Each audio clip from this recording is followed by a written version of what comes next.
Halo teman-teman, perkenalkan nama saya Muhammad Dhan Effendi dari BINUS University. Pada video kali ini, saya akan membawakan podcast atau wawancara singkat terkait tugas dari kuliah Karakter Building Pancasila dengan judul Pemenuhan Pangan bagi Korban Banjir dan Longsor di Sumatera sebagai wujud nilai kemanusiaan dalam perspektif Pancasila. Topik ini juga berkaitan dengan SDG nomor 2, yaitu tanpa kelaparan, yang fokusnya itu pada pemenuhan kebutuhan pangan, terutama dalam situasi bencana. Nah, di kesempatan kali ini, saya sudah bersama dengan narasumber yang akan membantu kita melihat perspektif yang berbeda, khususnya dari sisi teknologi dan digital. Halo Kak. Halo. Boleh perkenalkan diri terlebih dahulu Kak? Halo, saya Santika. Sekarang saya di digital advertising di Telkomsel, khususnya di product managers. Wah, menarik sekali ya. Terima kasih Kak sudah meluangkan waktunya untuk podcast ini. Boleh diceritain sedikit Kak, sebenarnya peran Kakak di Telkomsel itu apa ya? Karena saya di Telkomsel sebagai product manager, biasanya memenuhi kebutuhan pelanggan sih, karena kita di digital advertising banyak pelanggan-pelanggan yang membutuhkan informasi digital. Terus, Oke.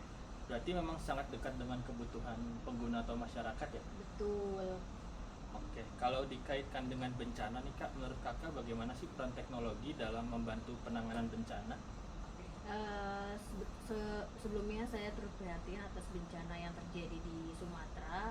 Dari Telkomsel sendiri juga kemarin turun tangan langsung untuk pemulihan komunikasi di area bencana. Kalau dari sisi digital advertising itu, kita juga bisa membantu dalam proses kayak update situasi gitu kan. Kebetulan di tempat saya kan location based advertising gitu kan. Di situ juga bisa memantau update-update situasi di sana seperti apa, bencana seperti apa, yang mendekatkan yang jauh menjadi dekat gitu dengan adanya informasi tersebut. Oh iya, berarti prosesnya bisa lebih cepat ya dan terstruktur ya Kak. Betul. Kalau kita masuk selanjutnya ke distribusi pangan ya, kalau kita fokus ke pemenuhan pangan, bagaimana sih teknologi ini dapat membantu memastikan bantuan itu tepat sasaran? Oke. Salah satunya melalui data dan tracking insight gitu kan. Dengan digital, kita juga bisa memonitor distribusi bantuan, siapa yang sudah menerima, siapa yang belum gitu kan, dan juga bisa menyebarkan bahwa ada titik-titik di mana yang belum mendapatkan bantuan gitu. Jadi sangat relevan dan sangat real time gitu. Kalau misalnya kita pengen ngebantu tapi daerah mana nih yang belum terdistribusi. Oke, kalau selanjutnya kita masuk ke SDG-nya, SDG 2. Kalau dikaitkan dengan SDG itu yang tanpa kelaparan, menurut Kakak apakah teknologi yang sekarang di Telkomsel sudah cukup membantu? Sudah cukup membantu, tapi memang masih belum maksimal. Teknologi hanya sebagai penghubung ya, enabler, tetapi diperlukan juga kolaborasi antar human di sana gitu kan, termasuk distribusi bantuan pangannya gitu kan. Karena komunikasi itu cuman sebagai media informasi, tetapi kita juga perlu bantuan orang untuk mendistribusikannya di area lokasi bencana. Oke, jadi tetap butuh kerjasama banyak pihak ya, tidak hanya dari teknologi saja.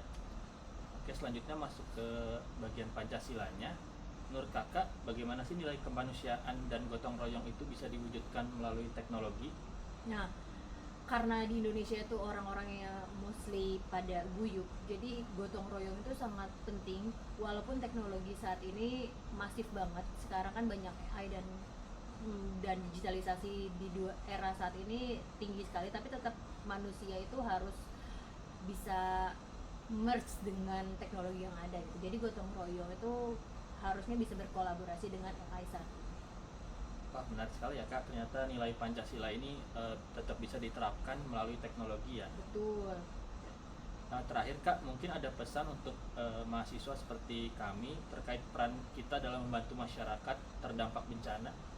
Kayak menurut saya mahasiswa punya peran besar karena lebih dekat dengan teknologi, jadi bisa berkontribusi dengan cara membuat solusi, meningkatkan awareness, dan ikut terlibat dalam kegiatan sosial. Baik, terima kasih ya Kak atas insight-nya di podcast ini. Demikian podcast yang dapat saya sampaikan. Semoga video ini dapat memberikan wawasan mengenai peran pentingnya teknologi dan nilai kemanusiaan dalam membantu masyarakat terdampak bencana. Terima kasih atas Kak Sartika atas waktunya. Terima kasih. Saya Muhammad Husain Effendi. Wassalamualaikum warahmatullahi wabarakatuh. Waalaikumsalam.